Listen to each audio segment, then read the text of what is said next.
días, buenas tardes, buenas noches en cualquier parte del mundo que se conecten a este video chat de www.elmundo.com.be, portal digital del diario más leído en economía de Venezuela, el diario El Mundo, Economía y Negocios. Soy Daniel Salazar, coordinador de marca de este diario, y quiero darles a todos la más cordial bienvenida. El día de hoy tendremos como invitado al ingeniero Isaac Guillén. Isaac es consultor, asesor y además docente egresado de la Universidad del Táchira y con amplia experiencia en planificación estratégica y procesos organizacionales. Hoy Isaac nos va a hablar un poco sobre cómo establecer, desarrollar e implantar estrategias. Además, cómo aprender a analizar el entorno y evaluar nuestras alternativas. Y cómo aprender también a manejar adecuadamente los indicadores de gestión, entre otros interesantes tópicos vinculados a la planificación estratégica y a la importancia de planificar. Recuerden, por favor, que todas sus preguntas e inquietudes pueden realizarlas a través de nuestra cuenta en Twitter, @elmundomóvil, utilizando la etiqueta Videochat El Mundo. Sin más preámbulos, quiero darles a todos nuevamente la bienvenida y esperamos que este video chat sea de gran utilidad para todos. Bienvenido, Isaac, la audiencia es toda tuya.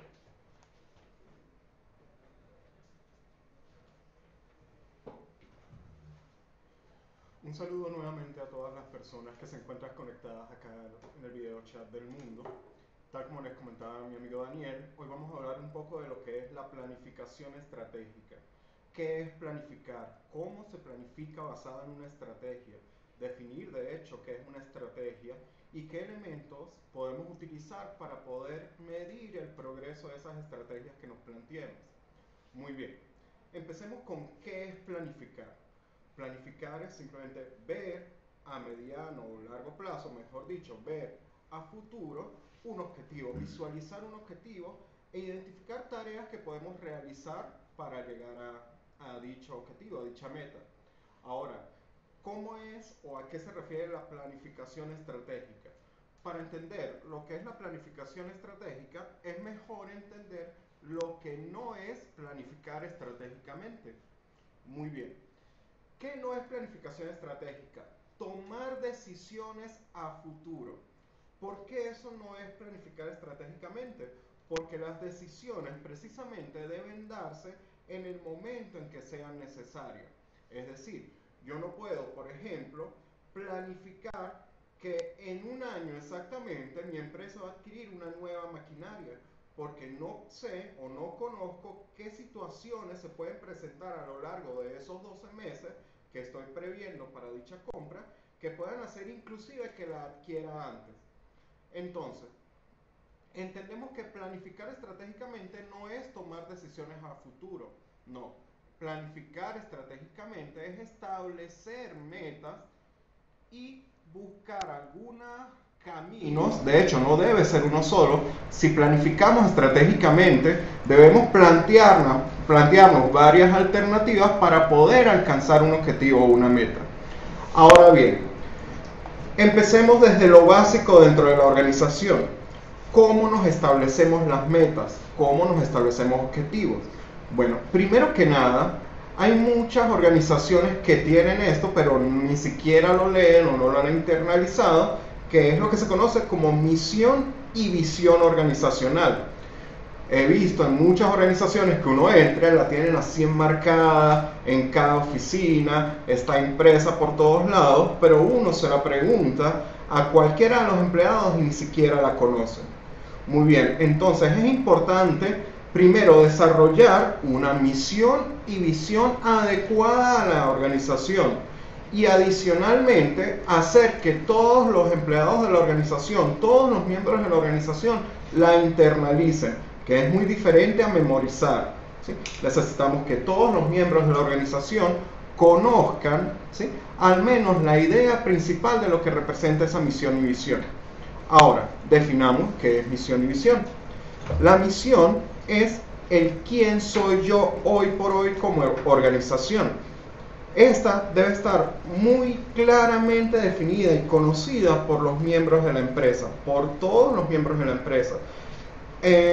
Una misión, al contrario de lo que se piensa, no está definida a futuro, está definida a presente. ¿Quién es la empresa X compañía anónima hoy por hoy? Ahí deben definirse claramente lo que son los valores de la organización. También debe mostrarse cierta motivación al trabajador, de tal manera que el trabajador se sienta parte de la empresa y se sienta incluido en la misión. Ahora, definamos lo que es la visión de la organización, y ahí es a donde vamos a abocarnos en lo que es la planificación estratégica. La visión de la organización es donde se ve la empresa a futuro, ¿sí? Puede ser a mediano o a largo plazo. Esta visión debe ser siempre una visión realista. ¿A qué me refiero con esto? Por ejemplo, una empresa pequeña que está iniciándose, no, vamos a hablar del sector refrescos, bebidas gaseosas, y no puede ponerse como visión ser la líder nacional en la venta de bebidas gaseosas. ¿Por qué no por un momento? Porque si es una empresa que se está iniciando, que apenas está aperturándose, no puede pretender que va a sustituir del mercado inmediatamente a grandes empresas ya existentes y que sabemos que que ya dominan el mercado de las bebidas gaseosas. Entonces, ¿qué puede suceder? Supongamos que se abre en el Distrito Capital.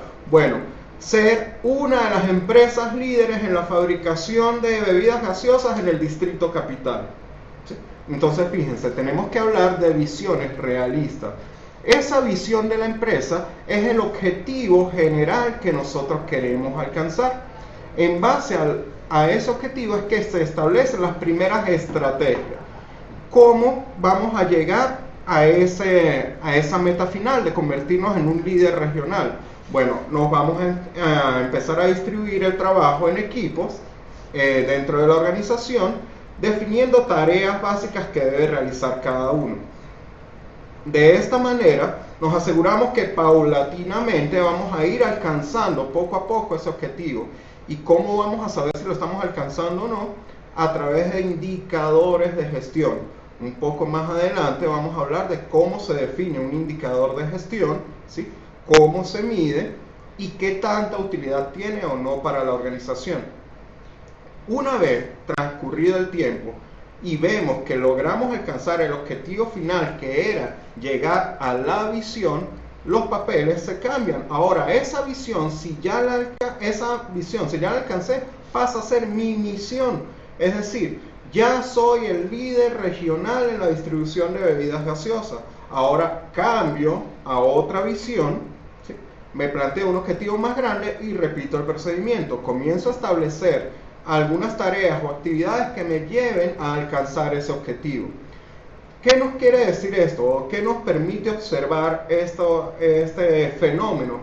Que la planificación estratégica es un método que es variable en el tiempo. Debe ser flexible, que me permita tomar decisiones a lo largo del camino que faciliten el alcance de los objetivos propuestos.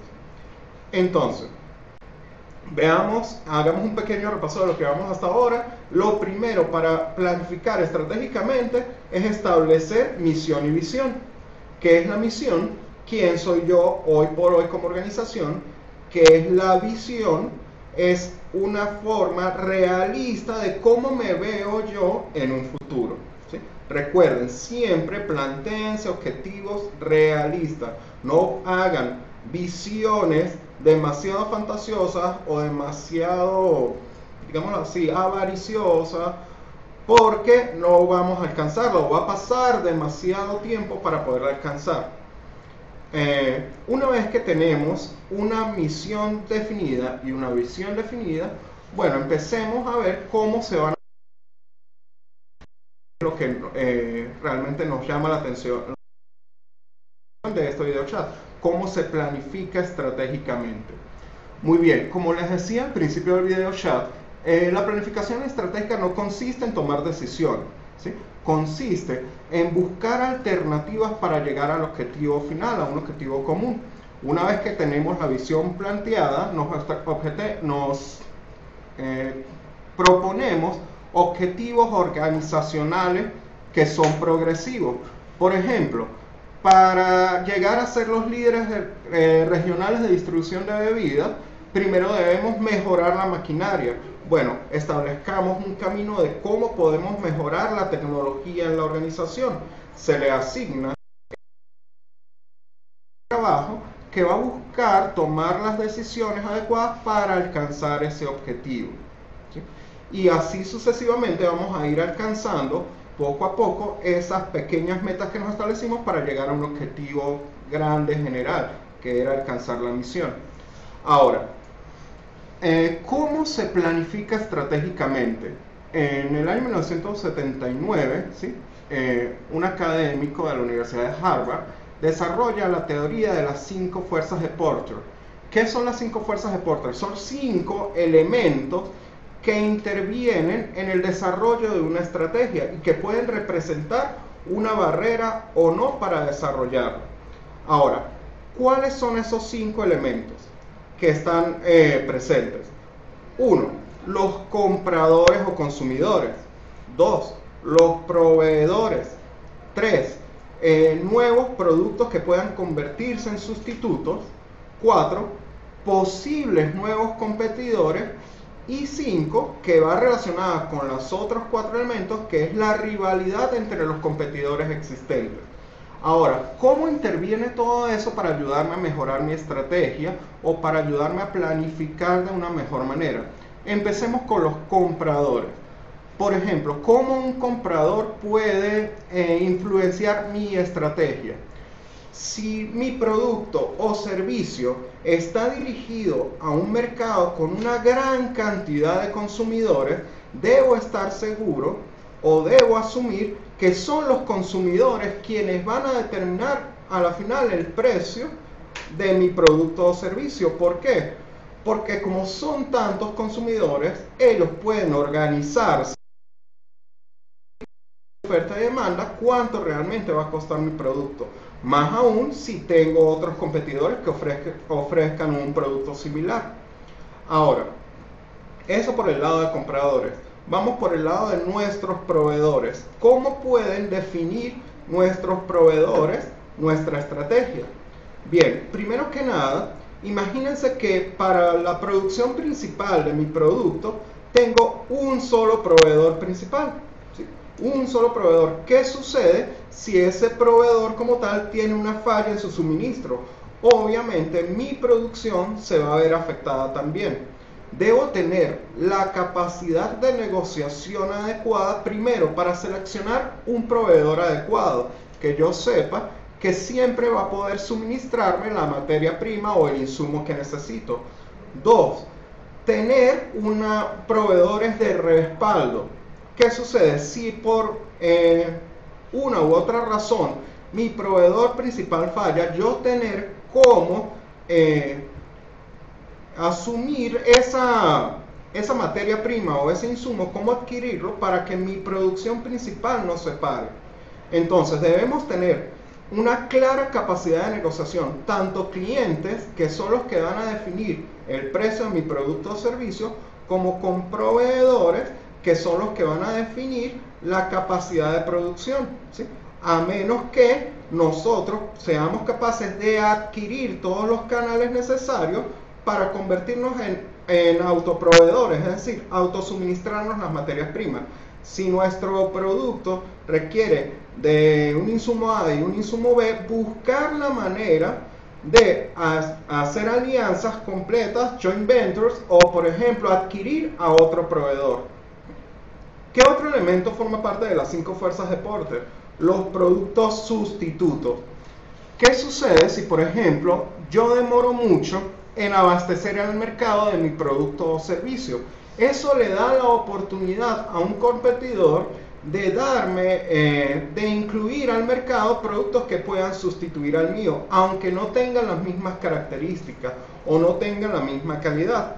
Un ejemplo claro de producto sustituto es la margarina, quien entra al mercado a sustituir la mantequilla, ¿sí? Aunque son productos de orígenes totalmente distintos, la margarina es de origen vegetal, la mantequilla es de origen animal, vemos claramente cómo poco a poco la margarina prácticamente desplazó del mercado lo que es la mantequilla, a pesar de las implicaciones inclusive para la salud que tiene el producto. Más sin embargo, es mucho más fácil de conseguir y adicionalmente ya tiene dominado gran parte del mercado. De hecho, hoy por hoy vamos a comprar mantequilla, supuestamente lo que llegábamos a la casa es la margarina, ya hasta sustituyó el nombre. Muy bien. Aparte de lo que son los productos sustitutos, tenemos lo que son los posibles nuevos competidores, ¿sí? Tenemos que estudiar muy bien nuestro mercado. ¿Por qué? Porque si estamos dejando fallas, ¿y a qué se refieren las fallas? A necesidades no satisfechas por parte de nosotros hacia nuestros consumidores, estamos dando pie a que puedan cubrir esas necesidades.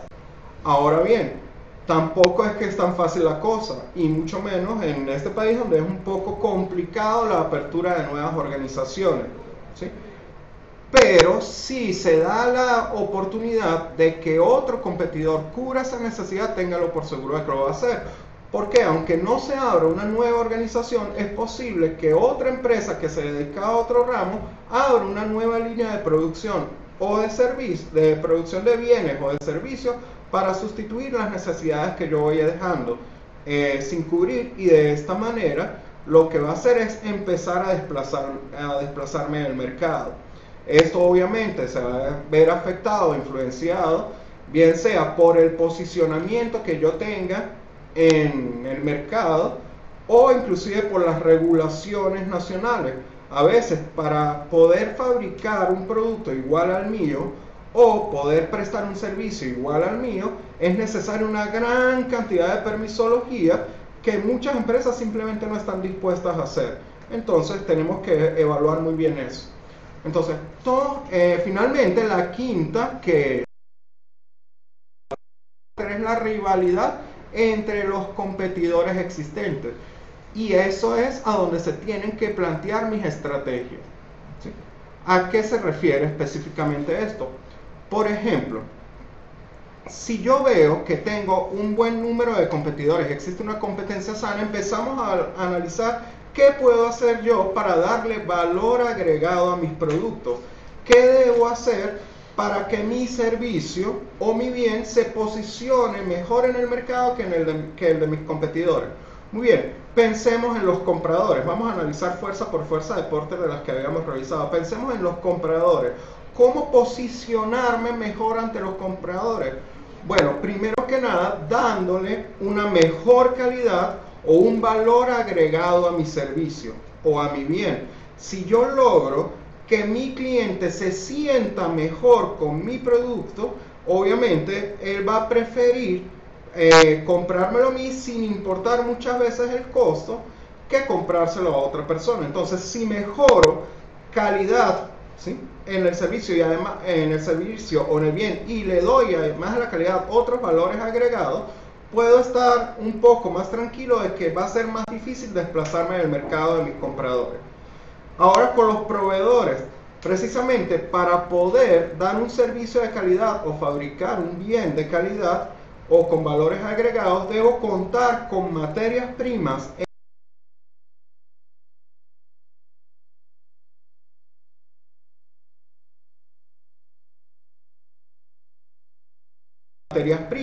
llegar a acuerdos claros con nuestros proveedores de tal manera de que estemos seguros de que siempre primero vamos a contar con la cantidad necesaria y suficiente y con la calidad mínima esperada.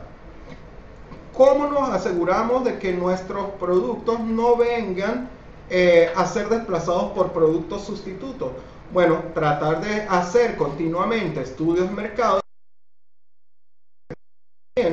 con mis productos.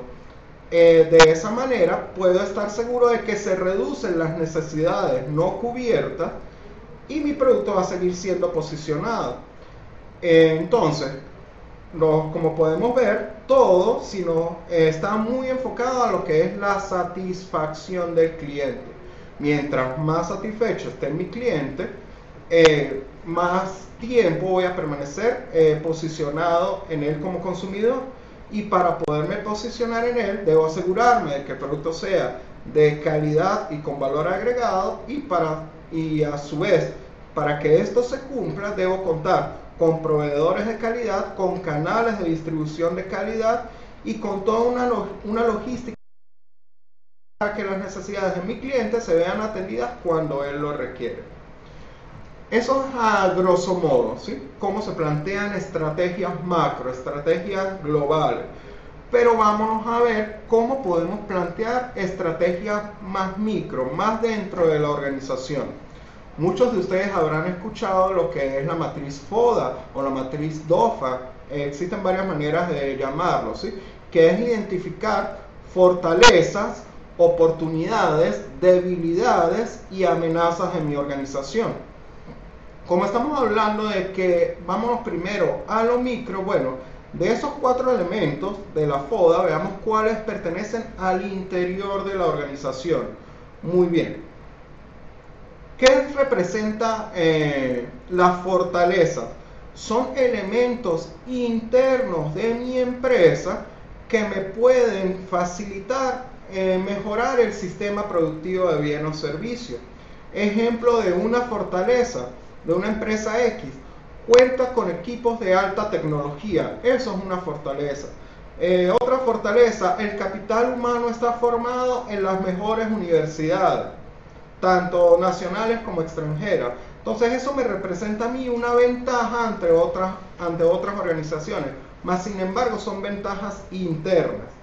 Ahora, así como existen las fortalezas, existen las debilidades. Son características internas de la organización que podrían convertirse en un obstáculo para mejorar continuamente lo que es mi bien o servicio. Ejemplo de debilidades, vámonos a los contrapuestos del anterior, de la fortaleza. Bueno, cuento con maquinarias y equipos y tecnología en general rudimentaria, ¿sí? ¿A qué nos conlleva eso? A que, por ejemplo, nuestro sistema productivo sea más lento que el de cualquiera de nuestros competidores. Al tener un sistema productivo lento, no voy a cubrir las necesidades de mis clientes en el momento en que ellos lo requieran. Otra, no tengo suficiente cantidad de capital humano capacitado para enfrentar los nuevos retos que representa la economía nacional. Bueno, resulta que eso obviamente también se va a convertir en un obstáculo y que va a ralentizar un poco mi sistema productivo. ¿A dónde se deben enfocar las estrategias entonces? Siempre, principalmente hacia las debilidades. Debo buscar estrategias para convertir esas debilidades en fortalezas. Por ejemplo, si identifiqué que tengo muy poco personal preparado académicamente, bueno, tengo dos opciones. Una, por ejemplo, empezar a capacitarlo, a darle formación continua académica y técnica a mi personal. Eso va a hacer que se especialice mejor y a la final preste un mejor servicio. ¿Que tengo maquinaria rudimentaria? Bueno, una estrategia a plantearse va a ser mejorar paulatinamente la tecnología y la capacidad de producción instalada en mi organización. Eso va a hacer que mi producto o servicio también mejore de calidad. Entonces, a nivel interno debemos trabajar primero que nada en convertir las debilidades en fortalezas y las fortalezas mantenerlas y mejorarlas aún más. Ahora, vámonos al lado externo: oportunidades y amenazas. Tal como eran las fortalezas y debilidades para la organización adentro, ¿sí? Las oportunidades y amenazas son elementos que se pueden convertir en una ventaja competitiva o en un obstáculo dependiendo de la forma en que las ataquemos. Por ejemplo, oportunidades que tenemos en un mercado. Vemos que está vacante o que no está cubierto el mercado de zapatos nacionales.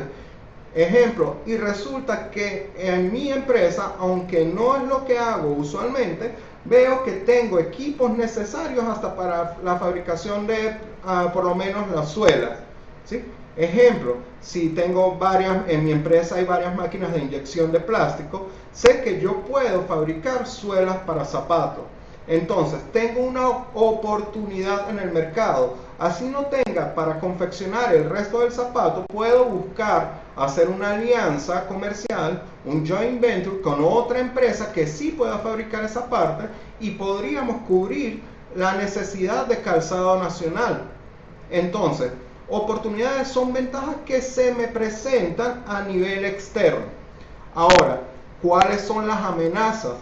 Bueno, son todos aquellos elementos que me van a obstaculizar, ¿sí?, el proceso productivo, pero que son externas a mi empresa. Por ejemplo, algo que es palpable hoy por hoy, la continua inflación de nuestro país.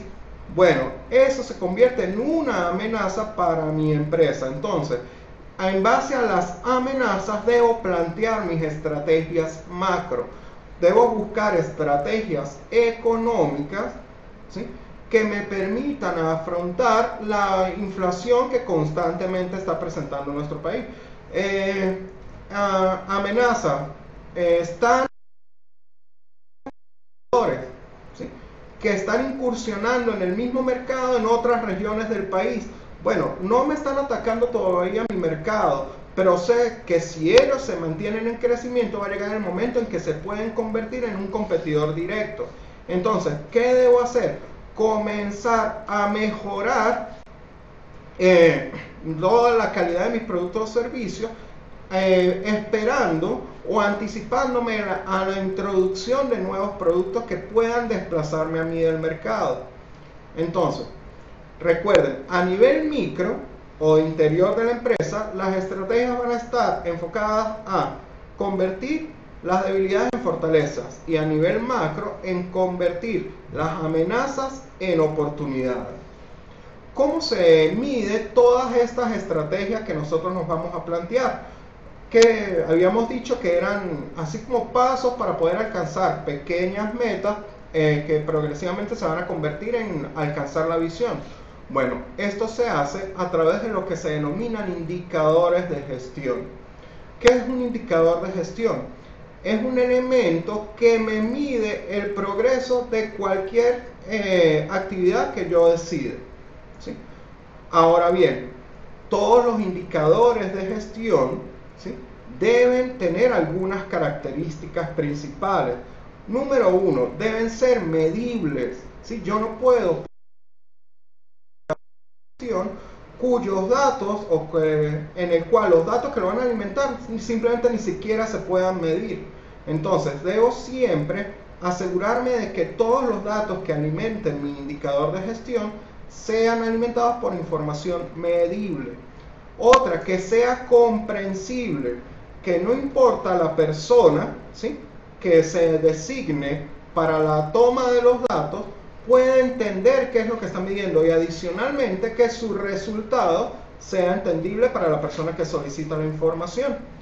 Tercero, que la información realmente aporte valor agregado a la organización, que ese número, que ese valor que me arroja el indicador realmente me sirva para algo.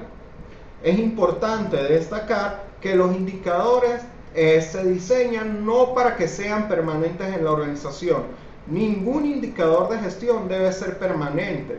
¿Por qué? Porque si precisamente establecemos indicadores para medir el grado de alcance de un objetivo, se supone que una vez que lleguemos a ese objetivo, el indicador pierde validez. Ahora, ¿cómo se desarrolla? ¿Cómo se diseña un indicador de gestión?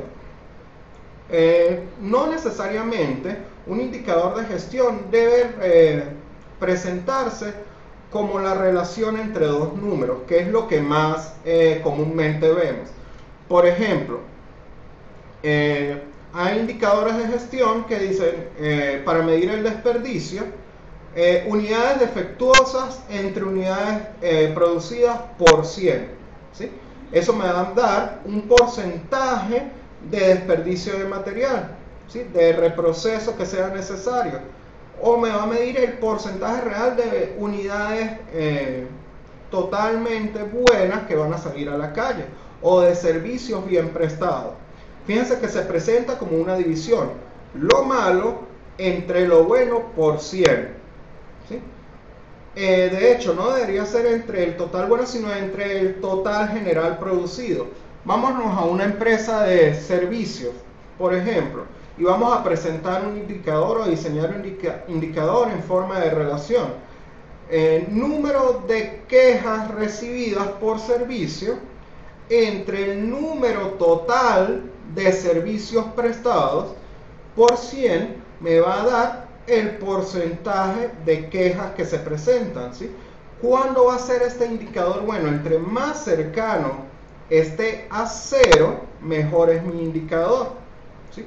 ¿Por qué? Porque quiere decir que la relación cada vez es más pequeña, cada vez más pequeño el valor de quejas presentadas.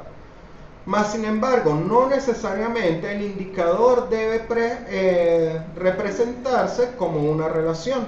Puede ser simplemente medir un número o un dato específico. Puedo medir simplemente el número de quejas recibidas al mes. ¿Sí? ¿Qué quiere decir esto? Solo con saber el número de quejas sin necesidad de dividirla entre el total de servicios prestados, esta variable me puede servir como indicador. ¿Cuándo va a ser o cuándo vamos a ver que ese indicador o que ese objetivo se está logrando? Cuando ese número de quejas recibidas es cada vez más pequeño, ¿sí? Entonces, fíjense, un indicador no debe ser permanente en el tiempo. Lo decía hace rato. Por ejemplo, si en parte de mi estrategia me propongo como un objetivo reducir en un 10% a un 10% el valor de desperdicio, que hay que tomar en cuenta que un 10% de desperdicio en un sistema productivo es altísimo, pero si el mío es muy alto y un objetivo es llevarlo al 10%, bueno, yo voy a utilizar el indicador hasta lograr alcanzar ese valor porcentual. Una vez que se alcanza esa reducción, ya no debería existir el indicador. Debo establecer ahora más bien lo que sería una política de trabajo para que todas las actividades que hice para que ese valor de desperdicio se redujera hasta el 10%, ya no se hagan como una obligación que se va midiendo, sino que se establezca como parte de la cultura. Una vez que se haga que se plantee, que se alcance ese objetivo, pues ahí lo que hago es plantear un nuevo objetivo. Si ya sé que lo pude reducir al 10%, bueno, ahora reduzcámoslo al 5% y tendremos que diseñar el indicador necesario para eso. Una de las características que les mencionaba de lo que eran los indicadores es que deben ser medibles. No solo que existan los datos, sino debo diseñar como empresa todos los instrumentos necesarios para la recolección de datos. Es decir, si es necesario diseñar un formato impreso, hay que diseñarlo, hay que imprimirlo y hay que distribuirlo a las personas que requieran esa información. Si es necesario la compra, adquisición o desarrollo interno de un paquete informático, pues si el indicador lo amerita como parte de la estrategia, tendremos que hacerlo. Entonces, para cumplir con la característica de que el indicador sea medible, pues también debo asegurarme de que cuento con todas las herramientas para poder medir. Adicionalmente, debo entrenar al personal para que sepa cómo va a tomar esos datos, ¿sí? ¿Para qué? Para evitar errores por juicio de valor, ¿sí? Debo entrenar lo suficientemente a mi personal para asegurarme que la información que plasme en las mediciones de los indicadores sea veraz y real, que no por emitir un juicio pueda saltarse alguna información. Hagamos un resumen general de lo que hablamos hasta ahora. Número 1, planificar estratégicamente no es tomar decisiones a futuro. Las decisiones se toman en el momento en que se tengan que tomar, sino es plantear alternativas para alcanzar un objetivo final. Ese objetivo final está definido en la visión de la organización. Para poder establecer estrategias debo evaluar varios elementos. 1, cómo son mis compradores. 2, cómo son mis proveedores. 3, existe la posibilidad de aparición de productos sustitutos. 4, existe la posibilidad de aparición de nuevos competidores. Y 5, finalmente, evaluar cómo voy a atacar la rivalidad o la competencia que existe con mis competidores existentes, valga la redundancia. Para poder desarrollar o para poder atender todos estos elementos, presto servicios y brindo bienes de mejor calidad. Para esto debo analizar cuáles son las fortalezas y debilidades de mi organización, que se refiere a lo interno, plantearnos estrategias para convertir esas debilidades en fortalezas, también ver cómo está el entorno social de mi empresa o de mi organización, y esto me va a representar lo que son las oportunidades y amenazas, y establecer estrategias para convertir esas amenazas en oportunidades. Yo puedo hacer combinaciones de mi matriz FODA para establecer estrategias. Por ejemplo, puedo hacer estrategias basadas en fortalezas y oportunidades. Veamos un ejemplo. Y retomemos uno de hace rato, el de las suelas de los zapatos. Oportunidad. Existe un déficit de producción de productos plásticos. Fortaleza. Yo cuento en mi organización con máquinas inyectoras de plástico, ¿sí? Aunque no sean los que más utilizo para mi sistema productivo. Bueno, esta fortaleza la utilizo para atacar esta oportunidad y se convierte en una estrategia. Es decir, vamos a fabricar ahora piezas tipo A de plástico, que son las que no están abastecidas en el mercado. Puedo establecer estrategias combinando, por ejemplo, oportunidades con debilidades. ¿A qué me refiero con esto? Se va a hacer una apertura, el gobierno nacional va a hacer una apertura para mejorar la adquisición de maquinaria importada de China, ¿sí? Y sucede que una de las debilidades que detecté es que toda mi maquinaria es muy rudimentaria. Bueno, combino lo que es la oportunidad con mi debilidad para convertir precisamente esa debilidad en una fortaleza. Para poder medir todos estos avances, desarrollo lo que son los indicadores de gestión, que no son más que elementos que me permiten visualizar numéricamente ese avance, ¿sí? de la meta planteada. Generalmente se presentan como relaciones. Esas relaciones por lo general, no es siempre, por lo general, se presentan como elementos no conformes sobre elementos totales por 100, ¿sí? Es decir, si por ejemplo mi empresa o mi organización fabrica bombillos, para poder medir el nivel real de producción o de producción efectiva, o medir la eficiencia en producción, divido bombillos defectuosos sobre total de bombillos producidos por 100. Eso me va a dar la eficiencia en producción. Recuerden que no siempre los indicadores deben presentarse como relaciones, pueden ser también números directos. Puede ser, por ejemplo, número de casos atendidos al mes o número de servicios producidos al mes. ¿Por qué? Porque si un objetivo de la organización es, por ejemplo, crecer mensualmente un 2% en la presencia en el mercado, bueno, para hacer eso lo que hago es medir cuántos clientes voy atendiendo al mes directamente. O sea, este mes atendí 5.000, el próximo mes atendí 5.500, hago la relación. Bueno, de 5.500 a 5.000, ¿logré alcanzar el 2%? No. Entonces, bueno, tengo que buscar la manera de establecer estrategias para alcanzar no solo lo que no alcanza, sino lo que toca abarcar del próximo mes. Y ahí deberé tomar las decisiones. Recuerden que los indicadores no son permanentes en el tiempo. Su vida dentro de la organización es hasta que se alcancen los objetivos. Espero que esta información que les he brindado el día de hoy haya sido de ayuda para todos. Vamos a escuchar las preguntas que tenemos por allí. Bueno, muy bien. Isaac, gracias por tu intervención. Vamos a dar entonces inicio a algunas preguntas realizadas por la audiencia a través de nuestros medios. Comencemos entonces. Isaac, ¿cómo logro planificarme en un entorno tan cambiante como el de Venezuela, donde constantemente hay cambios en las leyes del juego? Precisamente esa es una de las preocupaciones que más nos embarca a todos los empresarios en el país, ¿sí? Entonces, eso realmente representa una gran amenaza para las organizaciones. ¿Por qué? Porque están enmarcadas en el entorno de nuestra empresa. Ahora bien, ¿cómo puedo planificar si no sé lo que se me viene mañana? Simplemente no hagamos planes a tan largo plazo. La idea es establecernos metas un poco más cortas, ¿sí? Porque sabemos que la implementación de una nueva normativa o de una nueva ley tampoco es que se hace de hoy para mañana, sino que siempre se da un tiempo de transición o de introducción de la nueva normativa.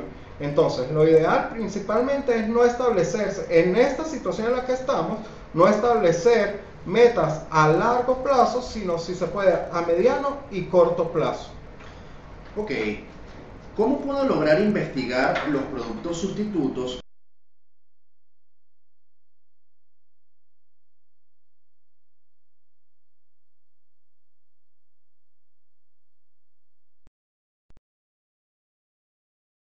En un caso particular, ¿sí? Entonces es un poco complicado planificar en base a esos productos, ¿sí? Sin embargo, lo que debemos hacer es buscar la manera de lograr abastecer lo más posible con mi producto o servicio para no ser desplazado en el mercado. ¿Por qué? Porque lamentablemente van a estar apareciendo constantes competidores, pero que sabemos que es porque están aprovechando la oportunidad que ellos tienen en el mercado por mi falta de producción suficiente. Entonces lo que debo hacer es tratar de brindar la misma o mejor calidad al poco mercado que estoy abasteciendo, de tal manera de permanecer o lograr la fidelidad de ellos. Porque sé que en algún momento, cuando las cosas mejoren, que deberían mejorar, esos pequeños sustitutos que van a aparecer van a desaparecer simplemente porque no van a soportar la presión económica que les va a brindar el mercado nacional. Ok. ¿Puedes repetir por favor los pasos básicos para planificarnos? Ok. Como tal no hay pasos básicos, sino que debemos analizar primero 5 elementos, 5 variables que son cómo son los compradores,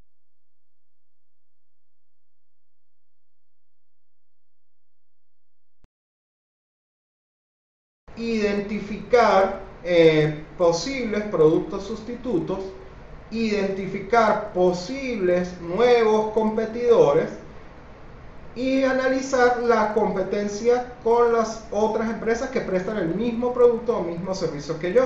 Una vez que tengo eso identificado, también debo pasar a identificar internamente cuáles son mis debilidades, cuáles son mis fortalezas y externamente cuáles son mis oportunidades y cuáles son mis amenazas. Buscar cómo transformar debilidades en fortalezas y amenazas en oportunidades, combinando cualquiera de esos 4 elementos. Estos pasos que mencionaste son los mismos que hablaste de los 5 Las fuerzas de Porter. 5 fuerzas de Las 5 Porter. fuerzas de Porter. Es una teoría que me ayuda a identificar cómo desenvolverme mejor en el mercado. Ok, o sea que pudiésemos tomar esa teoría como base para el proceso de planificación. Correcto, son 2 teorías. Primero, lo que es las 5 fuerzas de Porter y la matriz DOFA o FODA, como la queramos ver. Son 2 elementos muy importantes para el establecimiento de estrategias a cualquier nivel. Muy bien. ¿Cuánto tiempo puede llevar el proceso de identificación de oportunidades dentro de mi planificación estratégica? Depende del mercado que usted descubre, depende del tamaño de su organización, además del entorno socioeconómico que presentemos. A pesar de lo que muchos podrían creer, en esta situación tan inestable de nuestro país a nivel económico y social, es donde podemos observar la mayor cantidad de oportunidades, porque es cuando se están dejando de cubrir la mayor cantidad de necesidades. Entonces, por la misma situación y velocidad con que se están dando cambios, tenemos que procurar que ese proceso de identificación sea lo más rápido posible. Ok, necesito contratar una empresa de asesoría externa para poder hacer un levantamiento eficaz de fortalezas y fijar prioridades para una pyme. No necesariamente, no necesariamente. Puede, por ejemplo, yo como recomendación y como graduado de una universidad pública, las universidades públicas están en la obligación por ley de colaborar al desarrollo del parque industrial y social y económico del país.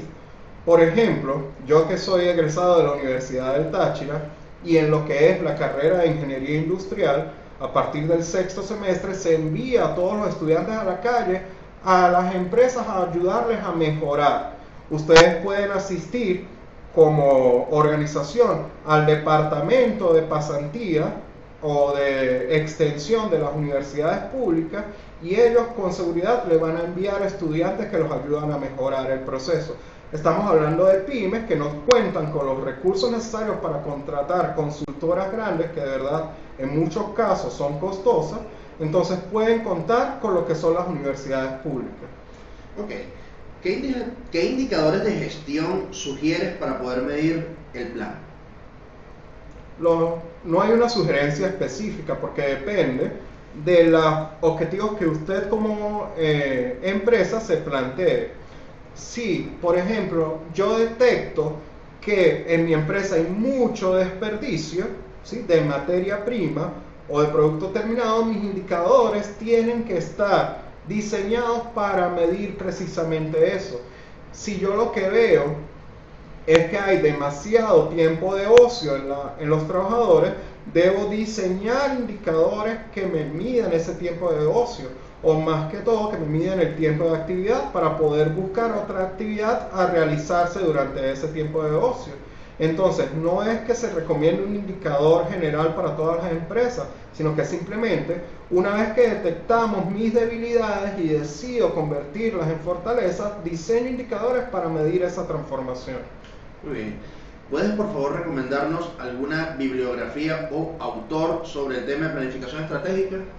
Sí, pueden buscar lo que bibliografía en internet, lean a Peter Drucker, ¿sí?, busquen información sobre Peter Drucker, vean todos los estudios que hizo Porter, simplemente con que coloquen en un buscador fuerzas de Porter les va a salir infinidad de tratados acerca de eso, desde libros completos hasta tesis de grado, por ejemplo, artículos de revista, vean casos reales de cómo fueron aplicadas, ¿sí?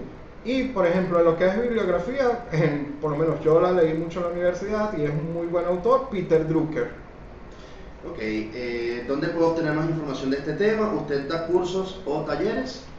Recuerden que por mi parte trabajo con la gente de Bastis Consultores, ellos están ubicados acá en Caracas, ¿sí? Pueden consultar información de nuestros continuos cursos de formación permanente a través de la página Bastis Consultoría y Capacitación, todo pegadito, Bastis con B larga, terminando en S, consultoría y capacitación.com, a través de la cuenta de Twitter @bastiscursos, o mi cuenta personal que es @guillenisaac, y mi número telefónico que es 0412-104-1534. Bueno, ya lo escucharon amigos, si están interesados en formarse un poco más y profundizar en todo lo que es el aprendizaje de la planificación estratégica, la invitación es a que contacten a los amigos de Bastis Consultores, quienes gentilmente estarán organizando pues actividades de formación en esta área específica. Isaac, en nombre del Mundo Economía y Negocios, quiero darte las gracias nuevamente por aceptar esta segunda invitación a participar en nuestros videochats. Ya eres buen amigo de la casa, Isaac.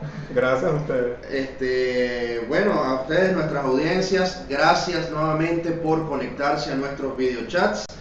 Y la invitación es a que participen el próximo martes 16, donde contaremos con la presencia del embajador César Pineda, a las 10:30 de la mañana, donde estaremos hablando sobre la crisis en el Medio Oriente y sobre todo las oportunidades de negocio que se están aperturando en esta zona.